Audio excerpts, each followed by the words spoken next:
What hidden architecture lies behind the pulse of your own being? And if you could see the geometry of your soul, would you recognize its symmetry or be blinded by it? Welcome, soul traveler, to the eternal library, a realm where every shelf holds not paper and ink, but the blueprints of creation itself. Tonight, we turn to a page that has been sealed in temples and whispered only in initiation chambers.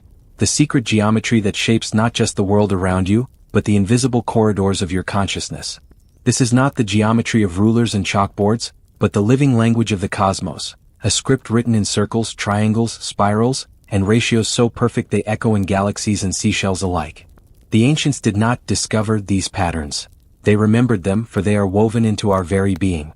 Pythagoras called numbers living beings, and saw in the triangle the union of body, mind, and spirit. In the circle, the infinite breath of the One. In the square, the stable altar upon which heaven rests upon earth. Look around your life, in architecture, in flowers, in the spiral of your DNA, and you will see the same forms repeated, as if reality itself cannot help but speak in this sacred dialect. Leonardo da Vinci's Vitruvian Man, inscribed within a circle and square, was no mere study of proportion. It was a meditation on the marriage between flesh and divinity. The pyramid builders of Egypt aligned stone with the stars, knowing that angles could mirror eternity. The golden ratio, phi, unfurls in hurricanes and sunflowers, in the curl of a wave in the orbit of planets, as if creation itself prefers beauty to chaos. And your soul? It too is a pattern shifting with each choice you make. Live in truth, and the symmetry sharpens. Stray from it and distortions appear. Mystics across cultures, from the yantras of India to the mandalas of Tibet, have seen the soul as a temple of light, its walls and pathways formed by sacred shapes. Even modern science stumbles upon this truth. Particles dance in symmetrical fields, and the smallest strings of matter vibrate in multidimensional patterns. Geometry is not outside you, it is in your heartbeat, your breath, the ripple of thought across your mind. To contemplate these shapes is to remember something buried deep, that you are not separate from the design but a living fragment of it. The lines are already there, etched into your being by the same hand that spun the galaxies. All that remains is to walk them with awareness. Before we can walk the lines of the secret geometry, we must first understand its seed, the point. In the language of sacred design, the point is not just a location but a mystery. It is everything and nothing at once, the origin of form in the silence before the first note. The ancients saw the point as the first manifestation of divine will, the singularity from which all patterns unfurl. In Egyptian temples, this truth was hidden in the Benben stone, a small, conical relic said to mark the place where creation first touched matter. In Kabbalistic thought, it is Keter, the crown, the spark of infinite light before it cascades down into the tree of life. The point contains no dimension, yet it holds infinite potential, like the seed that carries the entire tree folded within itself. From the point comes the line, the first movement, the first breath, the extension of intent. Here lies the moment the soul chooses a path, moving from pure being into becoming. Pythagoras taught that the line represents duality, two points connected, a bridge between one state and another, much like the thread of fate in ancient Greek thought or the rainbow bridge of Norse mythology. And from the line comes the circle, the first form, perfect and whole. The circle is the boundary of existence, the embrace of the cosmos around its center. To stand in its center is to stand in balance, the self in harmony with the infinite. Look closely and you will see the point, line, and circle reflected in your own life. The point as the moment of inspiration, the line as the journey toward it, and the circle as the cycle completed. These are not just abstractions. They are patterns your soul repeats every time it learns, grows, or transforms. Every breath is a point, a line, and a circle. Every lifetime is too.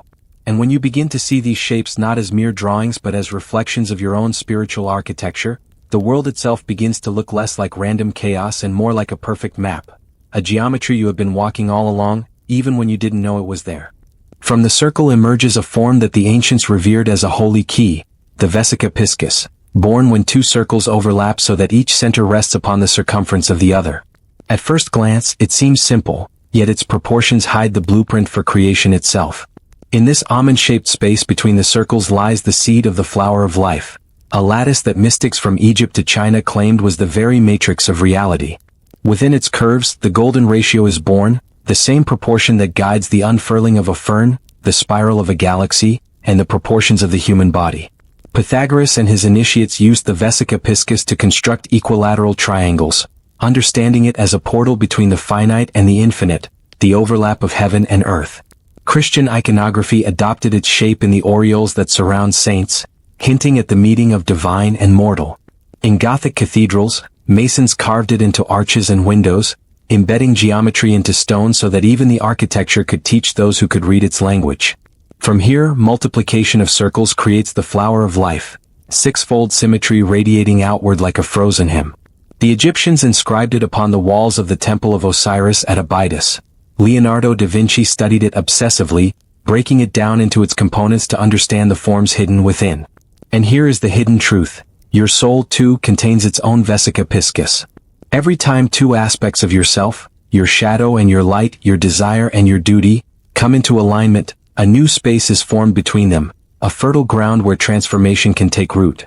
The more you align these inner circles, the more intricate and luminous your inner flower of life becomes. This is why geometry was never just an art or science to the ancients.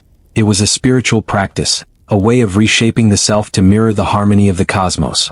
And if the shapes within you can mirror those of the universe, then perhaps, just perhaps, the boundary between the two is not as solid as it seems. From the still perfection of the circle, life begins to move, and when it moves, it spirals. The spiral is the soul's signature of growth, an eternal curve that never loops back exactly the same, yet always remembers where it came from.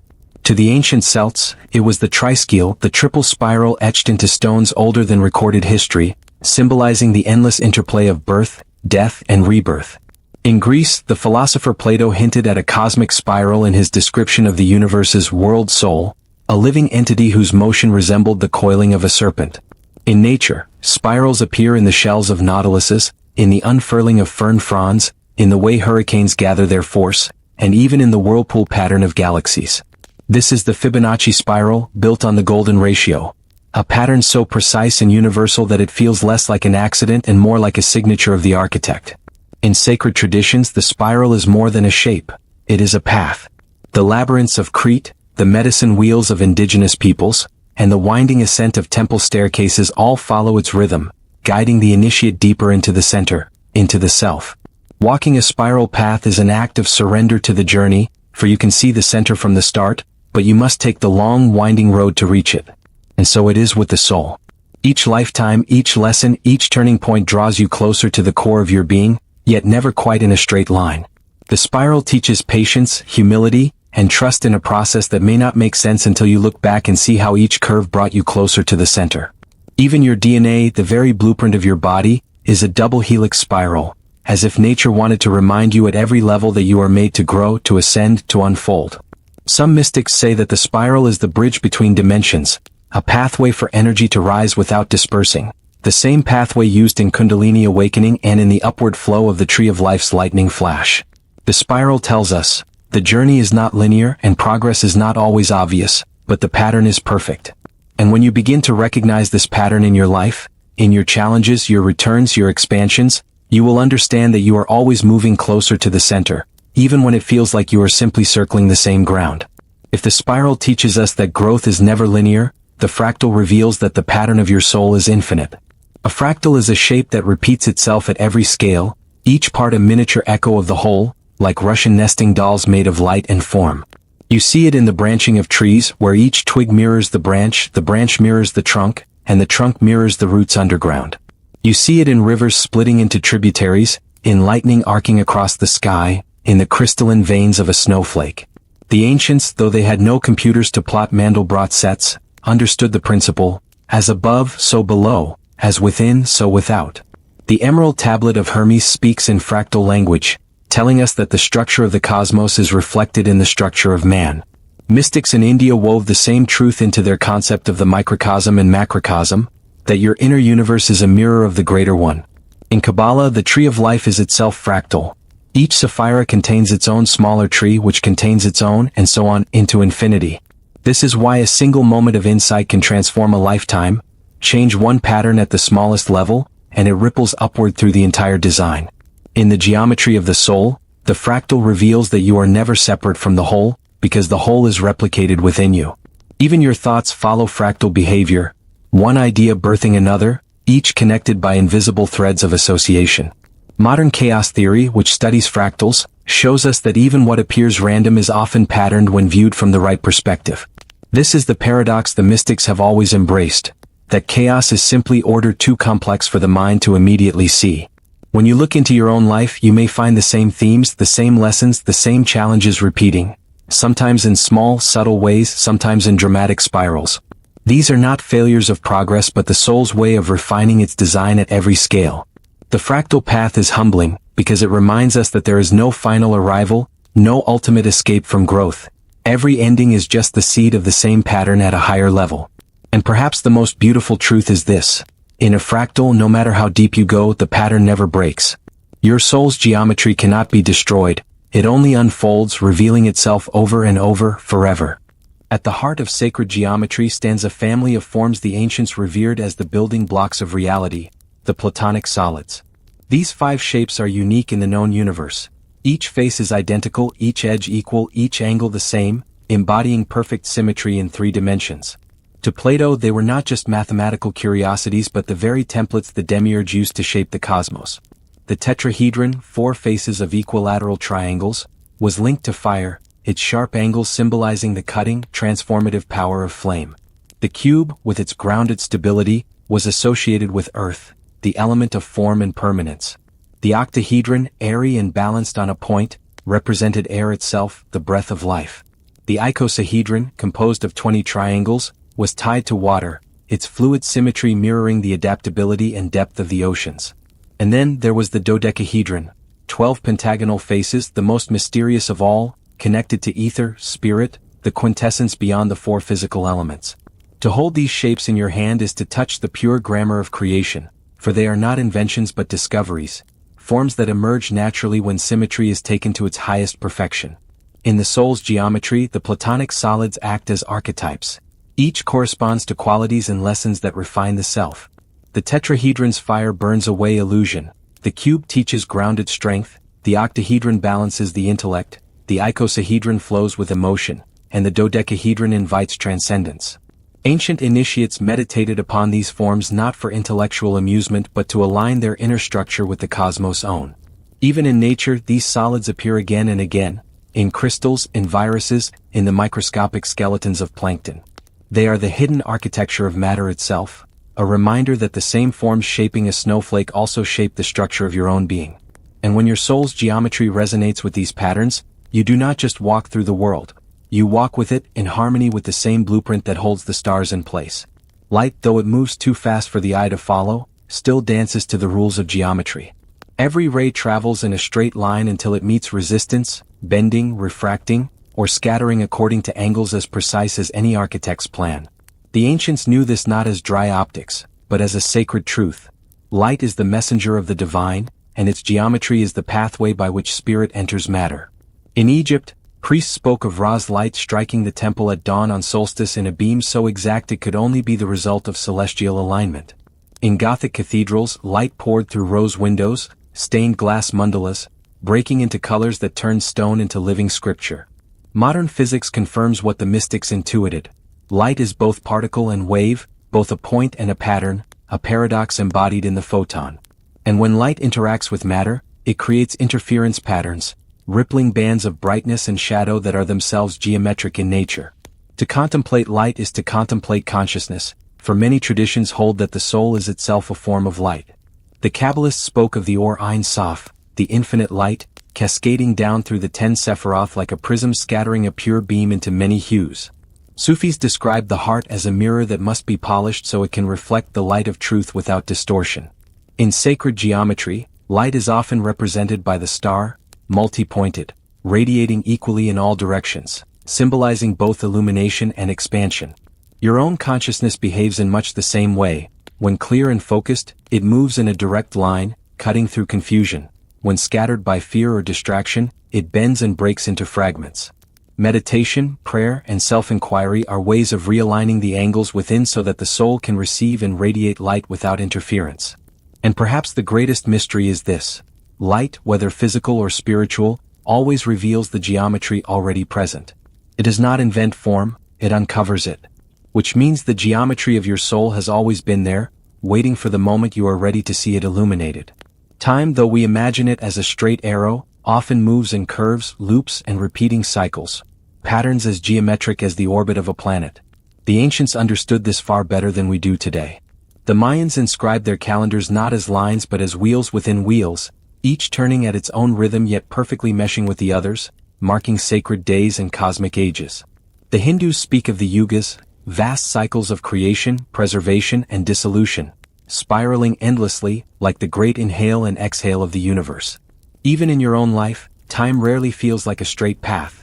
Instead, it bends back on itself, bringing you face to face with lessons you thought you had already learned, only now at a deeper, more refined level. This is the spiral of time, a pattern where each return is not a repetition but an evolution.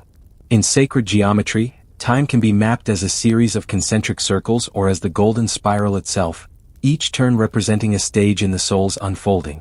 Astrologers echo this view when they speak of planetary returns, moments when celestial bodies revisit the same positions they held at your birth, inviting reflection and transformation. And just as the earth traces an ellipse around the sun, so too does your soul trace an invisible orbit through the experiences it needs to grow. These cycles exist at every scale: the breath, the heartbeat, the seasons, the span of a lifetime, the eons of the cosmos. Some mystics say that time is not moving at all. It is the soul that moves, stepping through the fixed architecture of eternity like a traveler walking through rooms already built. If this is so, then the geometry of time is less a river than a cathedral, each moment a chamber with its own acoustics, light and lessons. The key is to recognize when you are standing in a familiar room, not to despair that you are back where you started, but to see what has changed in you since the last time you stood there. In this way, time becomes not a prison but a teacher, leading you along a path that, though it curves and loops, is always drawing you closer to the center. If geometry is the blueprint of the cosmos, then harmony is the breath that animates it, the invisible pattern of vibration that turns still shapes into living reality. The ancients knew that sound does not merely travel through space, it shapes it. In the temples of Egypt, chants were intoned at specific frequencies so that the very stones seemed to hum in resonance, as if the walls themselves were singing the same prayer. The Greek philosopher Pythagoras spoke of the music of the spheres, the idea that planets and stars emit tones based on their orbits, forming a cosmic scale inaudible to the human ear yet present in every atom of existence. In modern science, cymatics, the study of visible sound, reveals what the mystics always claimed. When a surface is vibrated at certain frequencies, it forms intricate geometric patterns, from simple circles to complex mandalas. Sand on a metal plate dances into shapes that shift instantly when the tone changes, proving that matter obeys the laws of vibration. The soul is no different. Your inner geometry responds to the frequencies you live in, the voices you hear, the music you choose, the words you speak, even the unspoken tone of your thoughts. Low vibrations distort the pattern, higher vibrations refine it, bringing it closer to the symmetry of its original design. This is why sacred chants, mantras and hymns appear in nearly every tradition. They are not mere ornamentation but tools for tuning the soul's structure. The Hindu Om, the Gregorian chant, the Sufi Dhikr. Each is a key, striking a resonance in the geometry within you. Even silence is not empty, it is the space in which vibration is born, the still point from which all harmonics emerge. When you learn to listen not only with your ears but with your whole being, you begin to sense the hidden music in the wind, in the heartbeat, in the very hum of existence. And here lies a great secret. Harmony is not perfection, it is alignment. A chord can contain tension and still be beautiful if each note knows its place in the pattern. So too with the soul. The goal is not to erase dissonance, but to weave it into a higher order, where every vibration, light or shadow becomes part of the song. And now we arrive at the place where lines meet, where circles close, where the architecture of the unseen reveals its final arc, the geometry of your soul in its entirety. Imagine all the points we have traced, the golden ratio hidden in the spiral of galaxies and the curl of your ear, the platonic solids whispering their forms into the structure of matter, the unseen music vibrating through every cell, the sacred proportions that once guided temples and now wait silently in the chambers of your own heart.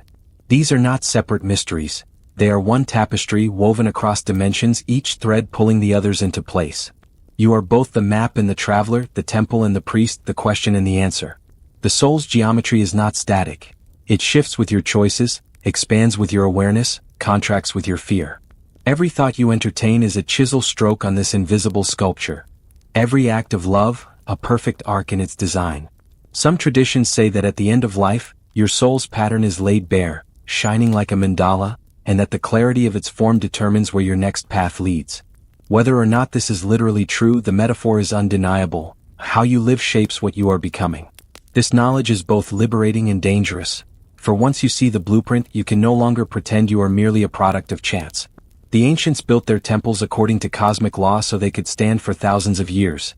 So too can you build a life whose design endures, not in stone, but in the eternal memory of the spirit. And so I leave you with a question. In this vast cathedral of existence, what will you make of your own geometry? Where are you listening from, and what time is it there? I ask because each place, each moment, carries its own frequency, and knowing yours helps me feel the map we are all drawing together across the web of space and time.